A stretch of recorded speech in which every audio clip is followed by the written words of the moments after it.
The Central Club. What's going on, people? Welcome to the Central Club. This episode is brought to you by Reinspire Printing, All-Time Mountain Shillagit, and Weekend Defender. We are back. If you haven't already, hit that like button, subscribe to the club, and hit the bell button to be notified of future content. Today, we have a special guest. It's a part 2. It's been just over a year, a bit longer maybe, since we last spoke to him. And a lot happened in his life and in the world. So we wanted to get him on again. Really excited for this one. I warmly welcome Mr. Akhmed Yakoob. Thank you very much for having me on for part 2, brother. How's things? Blessed, can't complain. Like I said before, we wake up. That's the first blessing, because there's people that are dying everywhere. There's people that are breathing their last breaths. Whilst we wake up, we've got a roof over our head. We've got clean water. We've got food. We can choose what we eat, and that's a big, big, big privilege. So yeah, I'm good. Alhamdulillah. Well, like I said, you know, it seemed like last time we spoke, it was on a summer's day, and you know everything seemed pretty cool. It was summer. It was summer, wasn't it? It was boiling, wasn't it? Do you I remember? remember I was wearing a t-shirt. Well, I'll say quickly, you've lost a bit of weight. I lost quite a lot of weight, yeah. Gymming it or? Yeah, gym. I've always been training, but last couple of years I've taken my diet quite seriously. So Yeah. And go on, sorry. Getting older, isn't it? Well, After myself. bro, it's mad because when we spoke, I swear you said something about I'm going to go into politics and that. And Did I? yeah, On camera?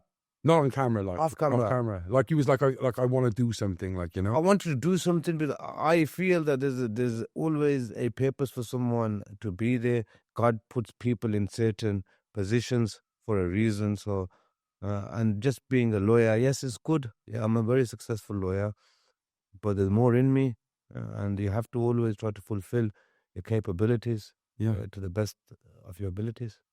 The talent that's God's given you, you have to make the most of it.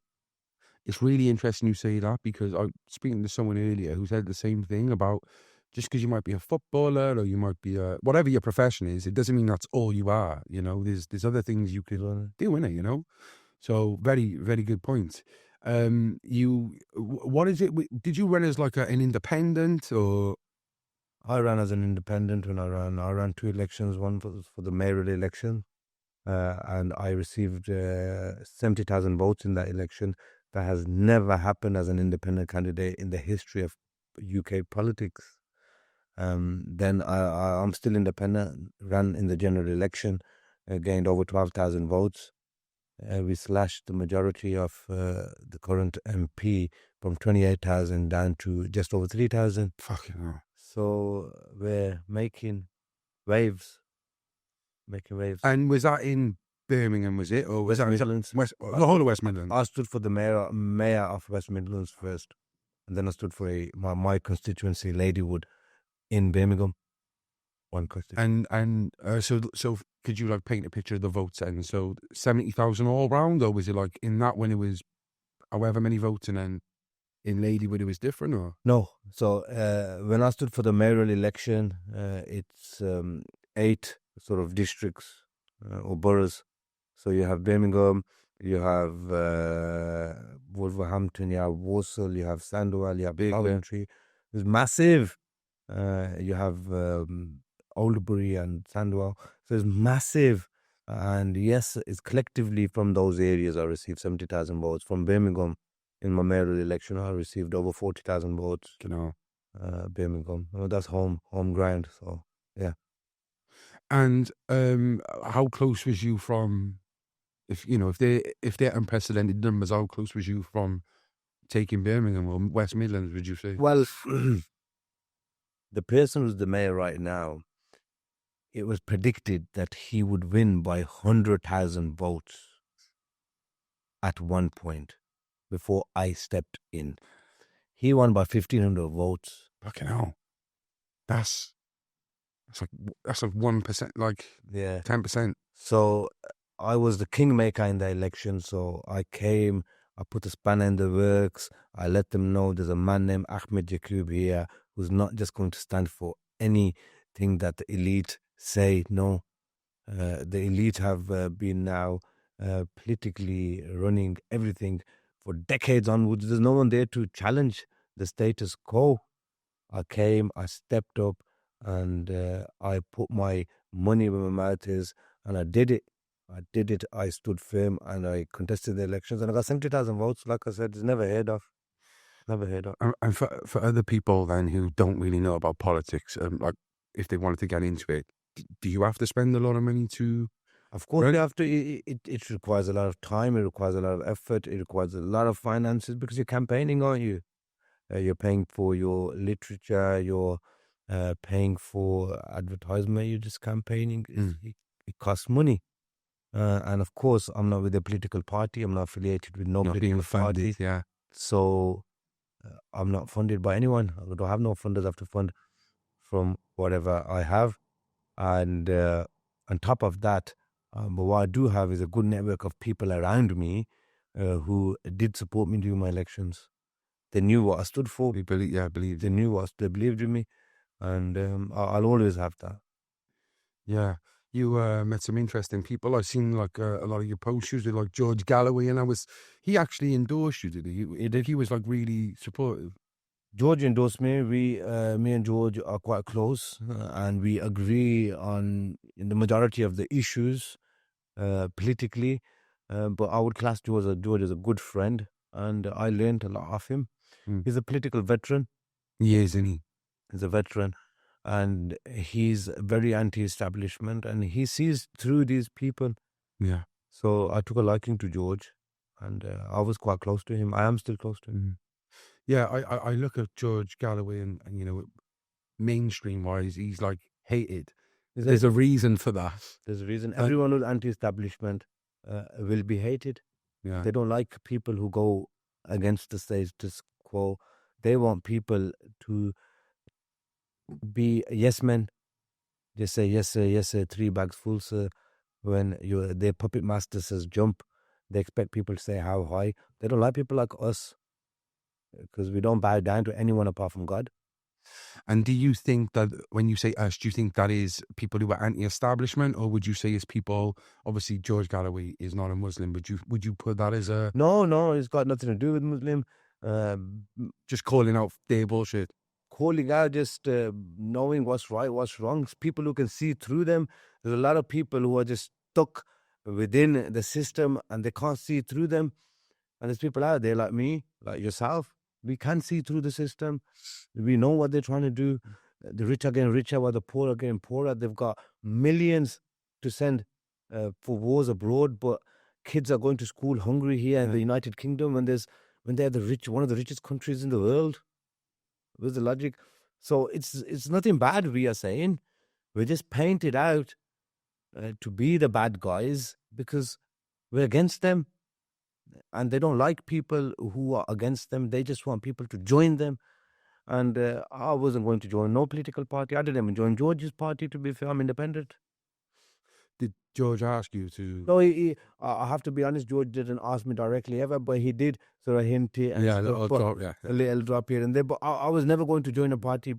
If I wanted to join a party, I wouldn't get into politics. My politics evolved around being anti-party. I wanted to show people that alone you can do something. One person alone can make a big difference if the people support is with them. And I gathered a lot of support. I garnered a lot of support, not just from Muslims. People get it twisted in the mainstream media, especially they get it twisted. It wasn't just from Muslims. A lot of people voted for me. A lot of non-Muslims voted for me. A lot of people in other communities voted for me. I was campaigning hardcore on the working class white man who's been ignored totally. So I don't know where this narrative came from that this man only is for his own community. No, I am for my own community, and you should be for your own community. You should support the people that you have grew up around. There's nothing to be ashamed of, and I'll never be ashamed of that. But I am for everyone. Like, why I made on one of my campaign materials, I spoke about how the working class man is being marginalized compared to the rich folk, that's not just talking about Muslims, that's talking about the common man. I'm a person who stands with the common people, with the poor rather than the rich. Yeah, this is a you're trying to argue it's class. It's about class, It's isn't it? about class, and there's too much division. I want to, bridge that gap if we can. It's bad. Do you think we can? Eventually we can. It's going to take time. It's going to take time. The government are more worried right now about someone who's claiming disability allowance and he may have made a fraudulent claim for about £150, then rather than being worried about a multi-billion-pound corporation who's not paying tax. It's mad. They're crazy. Yeah, you're bang on there, mate. They're sending people to court for saying, my right knee is hurting and I can't walk properly, but the left his knee is probably still, actually hurting. Okay, they've exaggerated the claim. Let the poor man get £150, £200. You don't go and arrest the people who are dodging tax and they're doing it in front of your face. You don't do it because they're billion-dollar corporations, they're billion-pound corporations, and they're probably funded by them. So, if people can't see through that, they must be stupid. Well, you are the criminal I'm a criminal defense lawyer. So and you've seen that side, haven't you? I've seen it. I've been around them, and I know what they're about. Was that something that, like, you over time you noticed? Was that something over time you seen? Like at first, was you quite like in faith of them, like, and then as years went on, you was like, "Fuck, this is just corrupt." In terms of leadership, I don't think I've liked any of our ex-prime ministers or prime ministers in the United Kingdom. There are few politicians that I do like and I do get along with. Well, that's the thing when you join a party, is because you're always going to marginalise yourself from another community who probably agrees with a lot of what you stand for, but because you're standing as that party, exactly, you've got a target on your back by the other four parties. Yeah, so but exactly, there's always been a duopoly here, two-party duopoly in the United Kingdom, and no one's ever allowed to come forward. But we live in a democratic country, and that shouldn't be the case. Everyone should be properly allowed to contest elections. I got targeted like mad. It was like I got painted out to be some villain. I was vilified everywhere. This guy's against against Christians. This guy's against Jews. This guy's anti-Semitic. This guy's misogynistic. Every single whatever they want to say about me, they threw the kitchen sink at me. I was still smiling. I still did my thing. I don't really care about what the media say to me or what kind of narrative they try to portray to me, because real recognize real. The real people will still see through that. I know that. I believe in that, and God will put something in their hearts and their minds about me, something positive, something more powerful than the Western media can ever do. So I'm not fussed. Was it very hard then during that campaign with some of the things people were saying? I wouldn't say it's hard because I'm thick-skinned. I don't care about what people think about me or say about me, as long as my heart's clean, my intentions are clean, and my Lord knows that I move with respect and I move with clean intentions. I don't really care. I'm not fussed about anything, to be fair. A lot of news reporters are coming during my campaign trying to catch me out and turning up at my offices and all sorts. It's like, I don't know. They were acting like I don't know. Well, for the first time, you was probably treated like I'm a criminal rather than defending a criminal. Yeah, and I was like, come on, man, what's wrong with you? And then they had an issue about that as well. They were targeting me about associating myself with criminals or ex-criminals. That's your job. That's my job now, Colin. I've got a lot of respect for you, brother, the way you have turned your life around. Thank you. And I was saying that to him on the way here in the car. So there are people out there that have been arrested. They've come out, they changed their lives. I'm around those people because I don't want them people to go back onto the same path that they were. They could easily deviate and go back there. Easily. You're for rehabilitation, ain't you? I'm all for rehabilitation and second chances, brother. I'm all for that. So I don't care if criminals are around me, if an ex-convict is with me. I don't care if someone's beat someone up someone up in a pub because he was angry and he's got a conviction on his name, I don't mind that person being part of my campaign team. Why should I mind? If they have asked for forgiveness, they've been punished, now they've come out, they want to change their lives, what are you going to do? You're going to segregate those people, are you? Yeah, where would they go? Where would they What go? would you expect to do with these What people? would you expect to do with those people? So the media was talking about that as well. He associates himself. I proudly associate myself with criminals. Some of these criminals are a lot better than the voted representatives that are in the House of Commons. Well, you have one person who is an ex-Labour minister, defence minister. He got caught grooming a 15-year-old boy that day. Yeah, I've seen that. It's crazy. So like he goes on TV as well. He goes on TV and is a prim and proper guy and talks proper good English, Queen's English and all sorts. Crazy, yeah, that guy's a proper guy. Yet the people I associate with Proper are wrong. not good people. They're wrong-uns just because they've saved a prison sentence. You don't know what charity work they do behind your back. You don't know what good deeds they do behind your back. People just judge people by their past. No man should be ever held a prisoner of their past. I agree. People should be given second chances. Otherwise, I would be a hypocrite. You know, I can't sit here and say that you can turn your life around and do better if I don't think the same for another person. Exactly, man. You have You have to wish for your brother what you wish for yourself. Yeah. And that's Islamic. That's Islamic. We're taught that. Not just for someone who's Muslim. We believe every human is equal.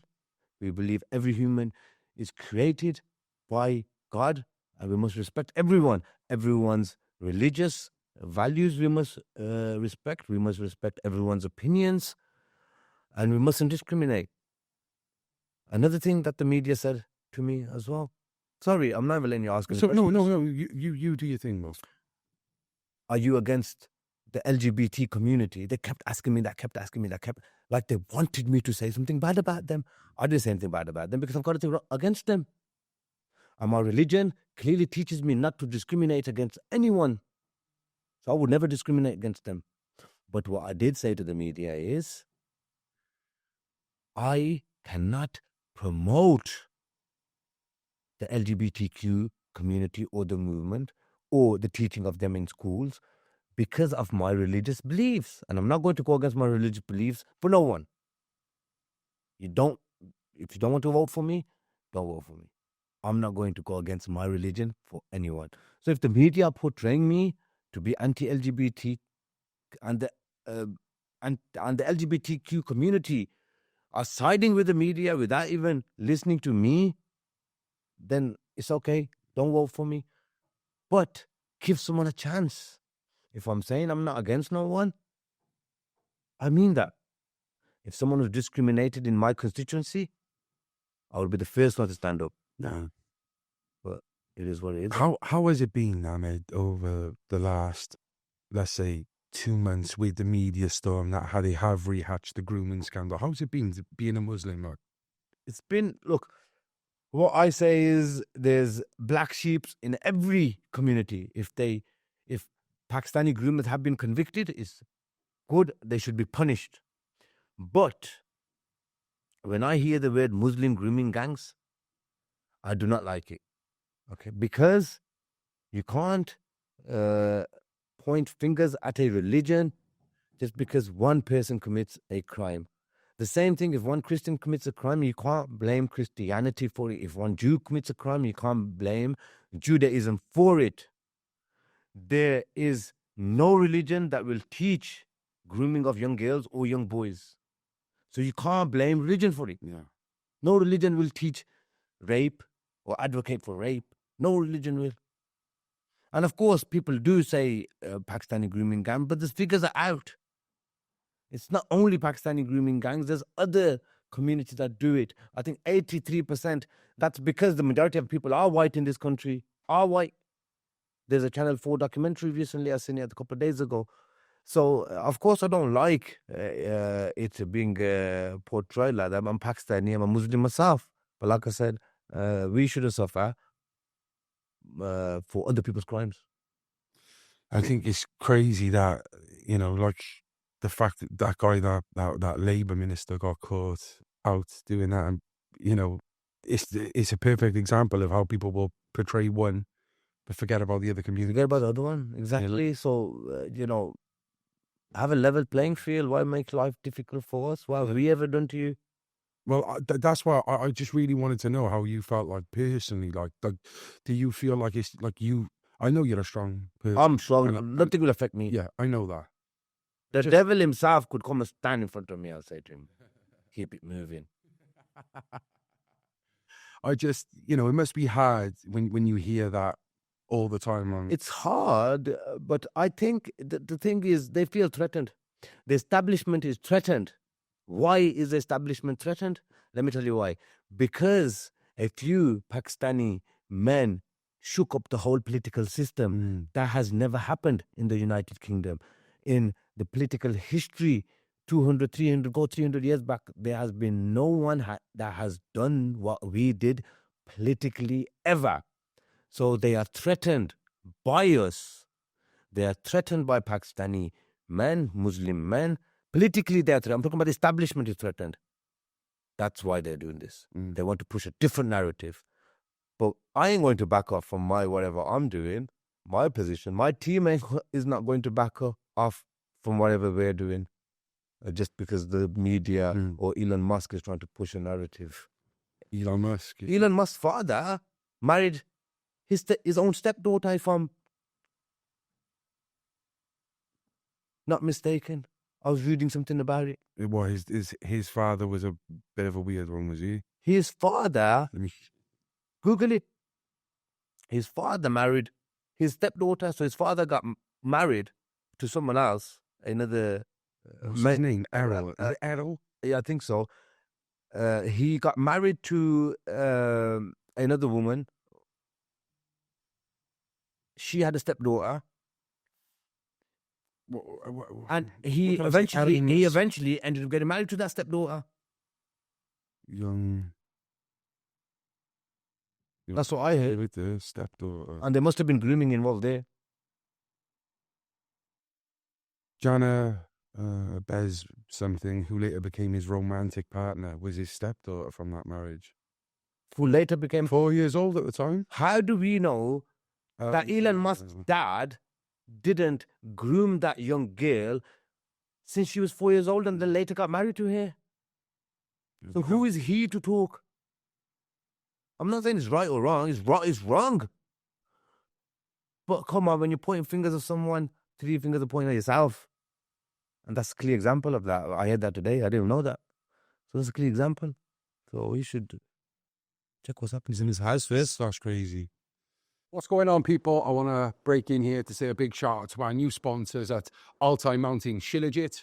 I'm not one to jump on bandwagons, but with this, I had to. I was just really intrigued about it, and I'm glad I have. I started Shilajit now, I would say 3 months ago, and I really do see a difference. I suffer with OCD and ADHD, and I have 1,000 tabs open all the time. They're never closed. And since taking the Shilajit, I have seen vast improvements, first of all, in my sleep. Before this, I would be up all hours of the evening. My sleep is much, much better. I'm getting a healthy 6 to 8 hours in now. And for the first time in a long time, I started dreaming again. And these dreams are amazing, so much so that I can't wait to go to sleep the next day to see where it takes me next. In terms of my thought process and how I go about things, it's helped me massively to organize. Like I said, my ADHD runs wild, and since taking the Shilajit, I have found I've been able to categorize my priorities and be able to achieve things one thing at a time. So rather than giving you a fancy script, I'm just speaking from the heart that I truly believe that Shilajit has been a massive positive on my life. And, I can't wait to start 2025 with a bang with Shilajit in my life. They also have, with Shilajit, we have the tablets I've been taking as well. So we have the wildcrafted sea moss. We also have the mushroom blend, and there's the Himalayan capsules as well. In terms of the Shilajit, there's two options. We've got the capsule options here, which are the daily drops you take. I think it is 2 a day. And of course, we have the resin, the pure Himalayan salt resin, which is what I use every day, just a pea size in a warm water with some lemon. You can't get it wrong. So make sure you contact Altai Mountain Shilajit for a sponsor with a discount code STAYCENTRAL for 20% off. Take care. Being Wales' biggest podcast means only one thing. We need to be sponsored by Wales' biggest clothing brand, Weekend Defender. They've been in the game for well over a decade now, and they still hold weight within the casual scene. If you want a deal on the hottest seasonal drops, then hit the discount code below at Stay Central.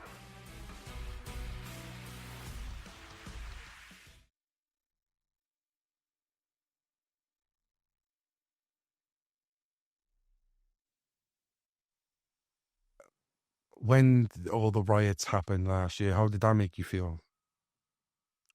I just before I start as well, I want to put it out there, which I've put out many times. Attacking mosques and people of different colours is absolutely disgusting. It's disgusting. Attacking any place of worship is disgusting. And of course, when the riots kicked off, at point there were times that I was feeling a bit unsafe for my family. Not for myself. Look, I don't care about myself. Whatever happens, it happens. But for my family. Because we are outnumbered. Not going to lie to you, we are outnumbered. If there's a civil war or whatever, that's what the establishment want to people for people to go up against each other. We are outnumbered. So, but we are, again, the type of people not to back off and not to just leave our mosques unattended. We will stay there till we die. So it's no good. Yeah. It's no good. Well, I think, like, even this, me and you chatting about this and trying, like, they don't like that. Of course they wouldn't like it. You know. But they don't like unity. They don't like unity. I'm trying to unite people. They're trying to divide people. But they're trying to say that I'm dividing people. I'm fueling hatred. No. They're the ones who are fueling hatred. And that's a classic example. The reason they are bringing up Pakistani gangs is because they're threatened. I think there's up-and-coming Pakistani men and women that are in high-paid jobs, influential positions, MPs, doctors, lawyers, scientists. They're feeling threatened. The establishment are threatened. They are a lot more threatened by the pen than they are of the sword. They know. I don't think anyone should feel threatened at all. This is a free country. They shouldn't. It's democratic. It's a democratic country. Yeah. But they don't. The way they're operating right now, it's not very democratic. It's very much like a dictatorship. I'll give you a classic example. Our Prime Minister Keir Starmer. What do you think of him? I don't like him. Okay. I don't like him. Politically, I don't like him. As a person, I've never met him. But do you think when he was standing up for because a lot of people felt like he was more siding with the Muslim community when it came to the riots. Did you just think you're talking shit? This is your kind of because he lost a lot of Muslim votes because of the Gaza issue. He's trying to get them votes back. I see. Yeah. But I don't think he's ever going to get them votes back. And he's very much like a dictator. And people say this, I'm not the only one to say this. When MPs are getting sacked because they vote against a certain motion, what's the point of having a vote then? If the MP can't even vote without being afraid of losing their party whip. Well, that's just happened. I don't know, I think 12 MPs got sacked because they voted different to him. That's terrible. They voted against cutting winter fuel payments, voted against pensioners being frozen in winter, voted against that stuff, and they've been banned. Few MPs voted against the 2-child cap for the benefit scheme. So what if they give child benefit to a poor child who can't afford food. So what? So if some certain MPs voted against that, they've been sacked. Wow. So it's not very democratic. It's like a dictatorship here. But hopefully it changes. It won't change in our lifetime, but our kids might see it, you know. And it's unfair. It's unfair on our children, our mates' children, and everyone's children. It's unfair on every child who thinks that they have to join a particular party, Labour or Tories, to get into politics. No, I think I've changed that narrative, and I've come to change that narrative. Whether I get into any position of power or not. I don't care. Inspires a lot of people. I've inspired a lot of youngsters to come forward and step into politics. Yeah. Are you going to continue to? Yes, because I've just started, haven't I? I've literally been in politics 1 year now, and I've just started. It's a long road ahead, but I'm going to take it, and I'll get to my destination, inshallah. One good news we've had in the media yesterday was the ceasefire of Gaza. And Israel. That took a long time coming, over 440 days, and a lot of fucking tragedy. Over 50,000 deaths. All the homes have been ruined. It's all rubble now. So the people who did have homes won't have homes to go back to. And I read something on the way here, to be fair, that Netanyahu hasn't agreed to have a sit down yet. He has to go to jail. He might back off. I see. Netanyahu is now scared. When a ceasefire takes place, people are going to go after him for war crimes and genocide, which he has been committing for the past. Yeah, he has to be held accountable for. He has to be held accountable, man. This is ridiculous. If history can remember Hitler as a bad person, then Netanyahu should also go into those history books as a very, very, very, very evil man. Yeah, it's sad, and hopefully, we do see some sort of peace talks, and they deserve it, man. People deserve to live in peace, but they deserve to be rebuilt as well for those innocent civilians. Well, I'm going to try my best to raise as much funds as I can, and collectively, I think a lot of people will be doing the same. Yeah, and raising it's going to be the biggest zakat fund that the world has ever seen in rebuilding Gaza. And we will get to it. I mean, we will unitedly get to it. Everyone, I'm talking about the whole world.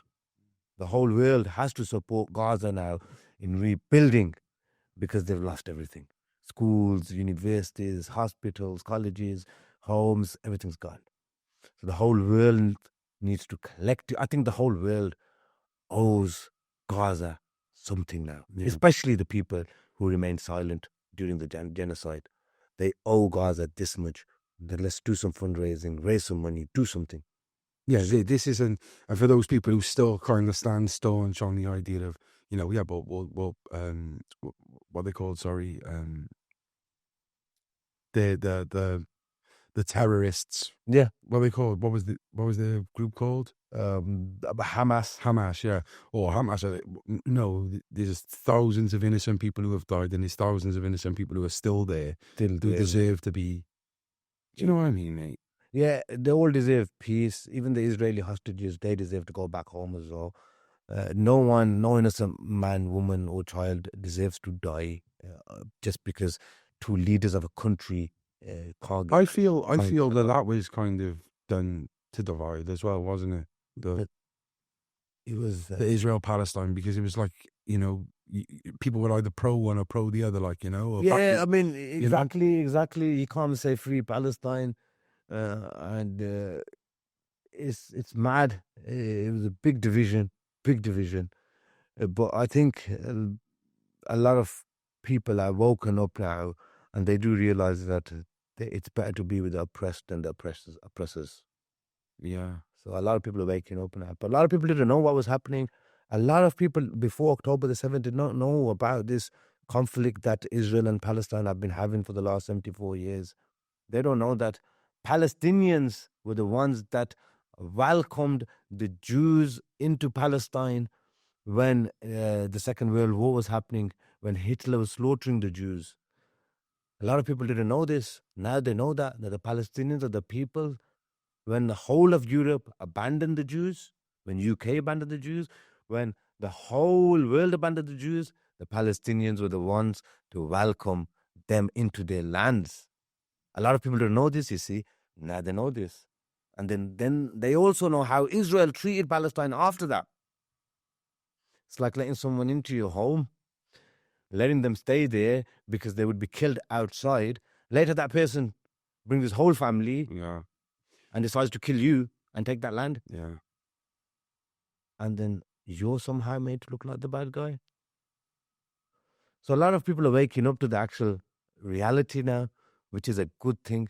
Of course, nobody wanted this much people to die, but the unity I've seen on the issue of Palestine now, I've never seen it before. And I'm not saying just Muslim unity. I'm saying people of all faiths Palestine uniting. did have a lot of all. It wasn't just All Muslims. faiths. It was all different Pope people. Francis, God bless him, he made a speech on, I think it's Christmas Eve, condemning Netanyahu and saying, look, there's no Christmas in Palestine. There's no Christmas in Bethlehem where Jesus was born because of Netanyahu. So it's united a lot of people. Yeah. And it will continue to unite a lot of people. We interviewed Nizo, a friend of mine. He's from. I know Nizo is a good, very good actor. You know his? Oh, you know him? His son passed away last year. God bless, man. God bless him. May God bless his soul. Yeah, he's done a lot of work, haven't he? He's done a lot of work. He's an activist. He's a good guy. And he's been arrested and everything. Yeah. And he's doing good work. He opened my eyes up a lot to like how it was when I spoke to him. He opened me up. The way he delivered it and was just really open. I was explaining to my kid that day. He's only 7, and I don't know what we're talking about. He was complaining about something. And I said, what about the children in Gaza, Ali? And he said, well, Palestine went to Israel. Then I told him that story about the house and about Europe and about all of that stuff. Gave him the analogy. I gave him the analogy, and he understood it. And he asked me, he goes, did your dad tell you this? I said, my dad told me bits of it. My dad would have been very young when it actually happened. But he would have got the information from someone else as well. But I did my research into it. And I made sure, and I said this to him as well. I said, when you get older, just talk about this to your friends. Talk about this to your kids one day if you have kids, inshallah. So, yes, people are informed now. A lot more informed than they were before October 7th. And if I just said, just randomly to you, who are like some of the names that come to mind who really were active, like really helped raise awareness on this? Is there anyone? Like, for example, Piers Morgan was interviewing a lot of people who were really stuck. Was anyone who comes to mind? Piers Morgan is very anti... I'm not saying Piers Morgan. I'm just saying yes, he was lucky to the get... Palestinian guest. Yeah. Look, 5 pillars. My brother Dilly Hussein, he did some great work and he's still doing great work. 5 Pillars is a news site and organization, and they do great work. He was just in Syria as well. He did great work because when the media narrative is against everything, then we need our own media tools to combat that. And he combated that quite well, to be fair. I have to give it up to him. There's loads of people I can't say and mention. Everyone, there's a lot of brothers and sisters out there that are for the cause and that will die for the cause. And every day they are for the cause. And not just since October 7th. They've been for the cause for years, for decades. So if you're still campaigning, are you going to still go ahead as being a criminal? Are you going to keep being a criminal solicitor, criminal lawyer? Yeah, criminal defense lawyer. I haven't heard you say the thing in a long time. There's a defense for every offense. Remember that? No, look, I'm a lawyer. Because of my law profession, I got to where I am, alhamdulillah. So I can never forget that. I could. This is my bread and butter. Like I said, I wasn't going to make money of politics. I actually made an announcement that I wasn't going to take a salary. My salary would have gone to charity. Yeah. Before that. So these politicians who are in the House of Commons right now, they need that seat, not only for their little status, but they need that seat to survive, to pay their mortgage, to pay their school fees for their children and all of that stuff. I was doing politics just to help people, not to fill my own pockets. So, yes, law has to always remain. Yeah. Law has to always remain. But alhamdulillah, with the help of Allah, we have gone bigger than law now. So I'm not just that lawyer, Akhmed Yakoob. Ahmed Yakoob now is a brand, and we're disrupting the political system now. And it's just a start. In a positive way. In a positive way, yeah. In In a way that is required, man. Yeah. Yeah. It's required. I agree. Things do need to change, definitely. So let's finish on a positive end. Like, in terms of unity, what do you think needs to be done for us to come together? First of all, people need to stop blindly following the media narrative and speak to people. If you've got people in your community, if you think a mosque is a bad place, for example, I'm just giving an example, or a gurdwara is a bad place, or a church is a bad place, or people who go within them places are bad places, go and visit a place of worship. Go and visit a church. See what they say about other religions. See what they say about unity. Go and visit a mosque. See what they say about other religions. See what they say about unity. Go visit a temple. See what they say about the religions. See what they say about unity. No religion will ask you to be divided. No religion. All religion will advocate for unity, even if it's with another religion. You've got great warriors of Islam like Salahuddin Ayyubi, who didn't stop anyone from practicing their religion once they conquered lands. He conquered Jerusalem. Salahuddin Ayyubi did. Yeah, I know. May Allah grant him Jannat. He didn't murder no one. He didn't kill any women. He didn't kill any children. He didn't kill any innocent people. He actually told all of his team members that you're not going to stop a Christian man from practicing Christianity. You're not going to stop a Jewish man from practicing their religion. You're not going to stop anyone from practicing their religion. So all faiths are for unity.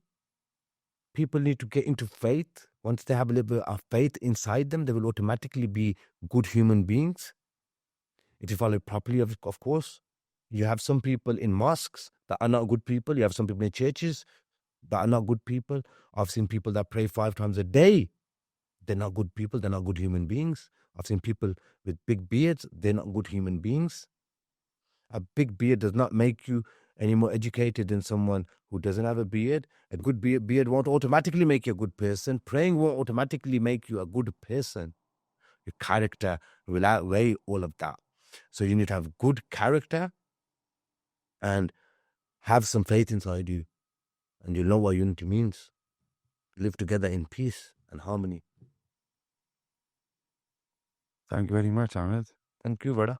Thank you for having me. Is there, like as we do with all our guests, we ask them to leave us down the camera with something positive? Something positive. Help people, not because they're going to do something for you in return, but because God will bless you in other ways. Be nice to people. It won't cost you anything. A lot of people go around and they with the face on and they don't even say hello to people. Saying hello to someone with a smile on your face will not cost you anything. And will not make you any less of a man or less of a woman. Sometimes people are going through a lot that you can't even imagine, but they're still smiling. Alhamdulillah, I think I'm strongish, but I'm not that strong, but I try my best to smile no matter what the situation is. You don't know when you will be breathing your last breath. Try not to upset people. And that's it, really. If you have parents, respect them and make sure they come first. Put God first and your parents second, always. And any path that you will head towards will be easy for you. Make sure you remember that. And also remember, there's a defense for every offense.